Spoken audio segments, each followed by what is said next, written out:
Hey folks, today I'm going to do a little bit of a catch-up video and also let you guys know what I've been reading recently. I've had a series of failures for the month of October and November. So first off, October was a really, really strange month. I had all these different goals for the month of October.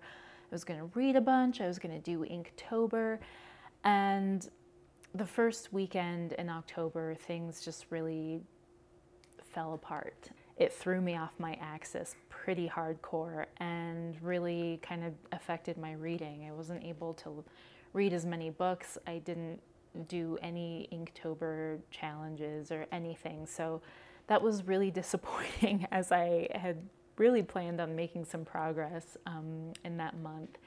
And also November came and went, and that also just gets to be a really hectic, busy time for me with not necessarily work, but this organization that I volunteer for.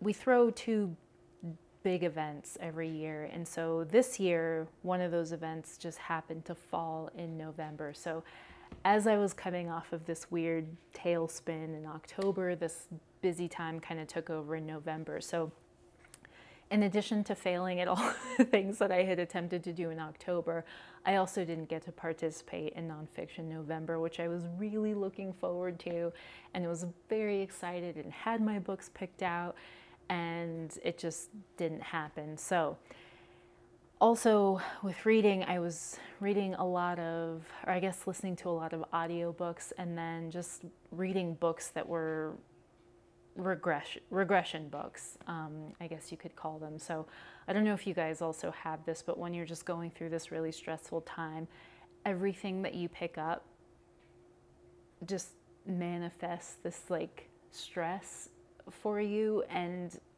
so then you just end up reading like kids books and middle grade books, and those are fine. You know, I got to read some Roald Dahl books that I hadn't picked up before, but then was also just watching a lot of TV and watching movies.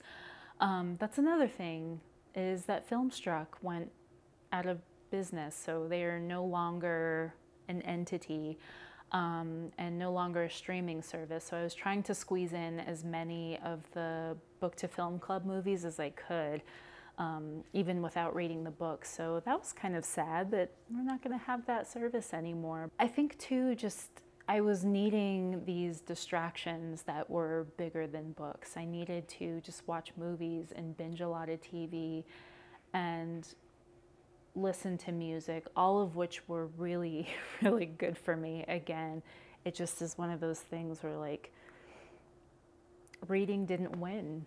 It didn't get to win over the last couple of months, but luckily now I'm getting my shit back together. Everything's getting back on track. Today, I thought I would just share with you guys some of the things that I have been reading for the month, which actually kind of got back into the swing of things in a very rapid pace.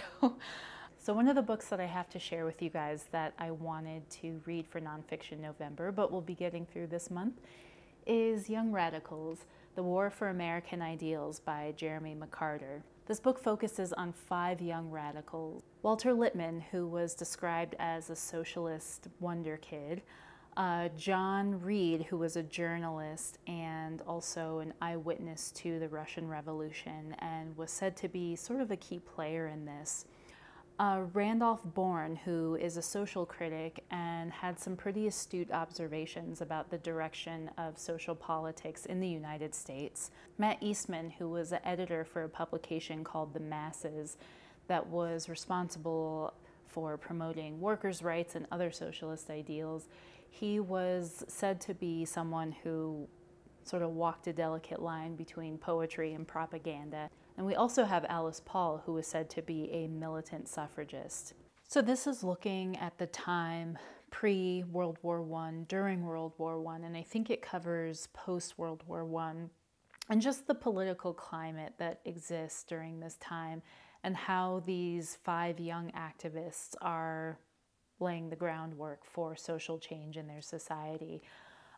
I think also one of the things that I'm hoping this book will also do is just sort of shed some light on the compromises politically and idealistically that had to be made in order to leverage certain members of society over others, because that was very much a reality and still very much is a reality in our political world. But what's also a very striking thing to note about some of the issues going on in this book is how we're still dealing with a lot of these things today, how we still have questions about freedom of speech, how there are a lot of questions surrounding economic equality and or equality of opportunity so that economic equality can be had, basic human rights that we're still struggling with. So these are things that I'm really interested to see, not only how the author treats these subjects, but also to see the contributions of these activists to things that we're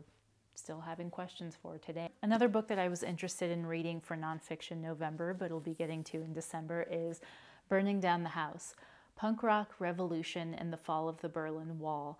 This follows a group of teenagers in East Berlin, and after they're exposed to punk music through a British military broadcast, they sort of start to embody the philosophy and the principles of punk and form their own bands. And as the kids start to become more visible through their music, their politics, their fashion, their dissent, they become the target of a lot of resistance. So some of them get expelled from school, some of them lose their jobs, some of them get beat up by the police, and some of them get targeted by the Stasi. So this is sort of how that role, the role of punk music, became kind of an integral part of the fall of the Berlin Wall. I remember watching footage of the fall of the Berlin Wall when I was a kid, and while I didn't particularly understand the ins and outs of the politics of it, I was keenly aware that something significant was taking place. And so I'm not 100% aware of everything that went into the politics of the building or the fall of the wall. However, I'm really excited to be able to look at this piece of history through the lens and through a filter of music that I really appreciate and enjoy. Another book I have on my list that I'm reading is Hogfather by Terry Pratchett. This is going to be the December pick for my real life book club, and incidentally, the day that we picked this book to read, I saw a video from Graham Quigley, and he is hosting Discworld in December, where through the month of December, he is encouraging people to read any book in the Discworld series, and there's 40, so there's a lot to choose from. Hogfather is smack dab in the middle, so it is the 20th book, and looks at Hogfather, who is essentially the Father Christmas of Discworld. And in this book, the auditors of reality are attempting to rid Hogfather from the universe because he doesn't quite fit in with their view of how the universe should be. Death ends up stepping in as a replacement for Hogfather when he realizes that belief in Hogfather is dwindling. And if I'm not mistaken, this is told from the perspective of Susan, who is Death's granddaughter. I'm really excited to read this book because this is the first book in the Discworld series that I will be reading. A friend of mine lent me 4 other books, and Equal Rights was the one that I wanted to read next. But I'm so glad that we're reading Hogfather, and I'm really happy to be participating in Graham's Discworld in December. So I will leave his video linked in the description box. If you're interested, definitely go check it out. Another book I'm reading this month is a book called Let Me Alone by Anna Kavan. Some of you might remember I read her book Ice at the beginning of October and really enjoyed it. That book is considered her masterpiece. Let Me Alone is the first novel that she wrote. This is a bit of a coming of age story and follows young Anna through these life milestones, through the loss of her parents, her going to school, her getting married, and with all the relationships that she develops, none of them seem like lasting relationships or very pure relationships. Everyone seems to want something from her.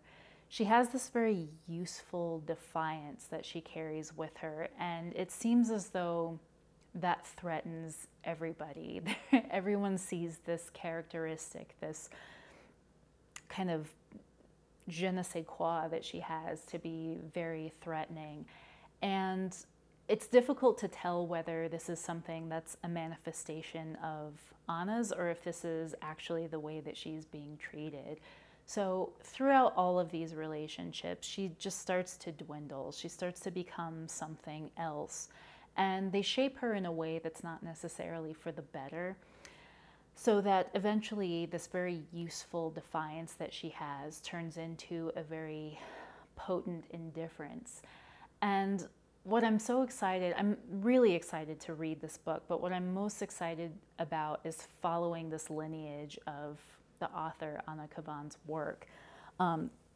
As I mentioned in the video where I was talking about her before, she had this wave of addiction and institutionalizations that really lent and showed in the work that she ended up later creating.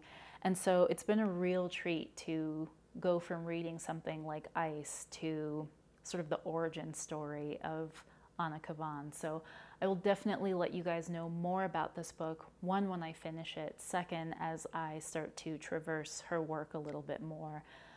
She's so fascinating to me, and I'm incredibly excited to explore more of her work. So I think that's all I have for you guys today. Thank you so much for watching. Please leave a comment if you have any opinions or anything to say about the books that I've mentioned, and definitely let me know about some of the things you guys have been enjoying for the month of December. I will see you guys very, very soon. Have a good day.